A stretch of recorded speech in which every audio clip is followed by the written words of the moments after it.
India में अगर कुछ इस वक्त हिट करना है, सुपर हिट करना है, तो आपको हिंदुइज्म के साथ आगे बढ़ना होगा। उसके विरोध में जाओगे तो आप बर्बाद हो जाओगे। पिछले कुछ समय में हमने देखा कि किस तरह से बहुत से ब्रांड्स विज्ञापन के नाम पर कचरा परोस रहे थे, हिंदुइज्म के अगेंस्ट, हिंदू त्योहारों पर जिस तरह से वो अटैक कर रहे थे, इसका परिणाम उन्हें देखने को मिल गया। उनके प्रोडक्ट बैन हो गए, उनका शेयर मार्केट में जो शेयर था वो गिरने लगा और रिजल्ट ये होने लगा कि उन्हें अपने बिजनेस में नुकसान होने लगा।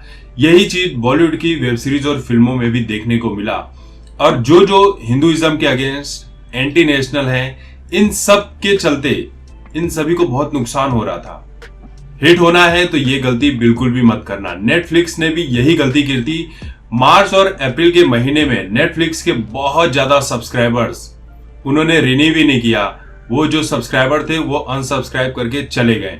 अब वापस से ताजा रिपोर्ट आई है जिसमें 10 लाख लोगों ने एक साथ नेटफ्लिक्स को छोड़ दिया है। हालांकि वर्ल्ड वाइड में नेटफ्लिक्स अभी भी टॉप पर है, लेकिन ऐसे ही 10-10 लाख छूटते रहे तो वो दिन दूर नहीं है जब ये बहुत नीचे आ जाएगा। और इंडिया में इसके विरोध होने की बहुत सारी वजह है। पहली बात तो नेटफ्लिक्स के ऊपर वामपंथी होने का आरोप लग चुका है। एक फिल्म आई थी a suitable boy, web series थी। इसमें एक हिंदू लड़की को मुस्लिम लड़के के साथ मंदिर के बैकग्राउंड में किस करते हुए दिखाया गया। उस वक्त आरती वगैरह चल रही थी। इसे लेकर राहुल महाजन ने भी ट्वीट किया था, जो बीजेपी के हैं। उनका ये कहना था कि अगर यही चीज उल्टी कर दी जाए, एक मुस्लिम लड़की को हिंदू लड़का अजान के वक्त किस करते हुए अगर दिखा दिया जाए तो फिर देश में हंगामा ही मच जाएगा। इस तरह की बात राहुल महाजन ने की थी। फिर उसके बाद सेक्रेड गेम्स में आपने देख ही लिया कि किस तरह से हिंदू विरोधी प्रोपेगेंडा रचा गया। ऐसी बहुत सारी वेब सीरीज आई, उसमें काम किया गया।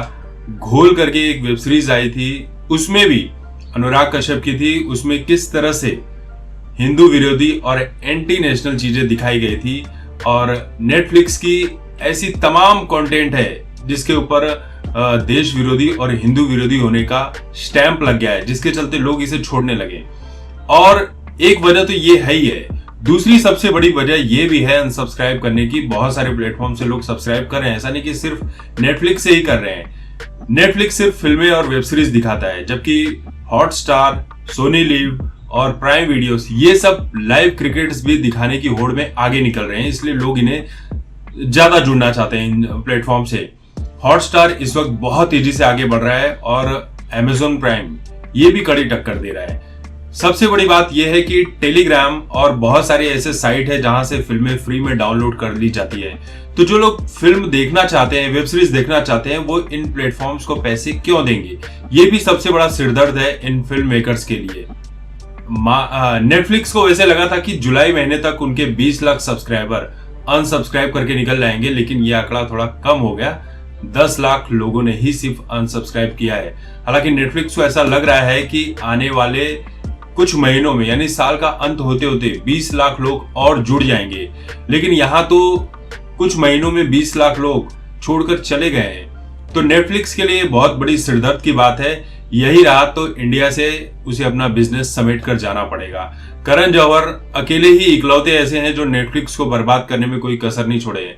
करण जौहर की जितनी वेब सीरीज और फिल्में नेटफ्लिक्स पर आई है, सब की सब सुपर डुपर फ्लॉप हो गई है।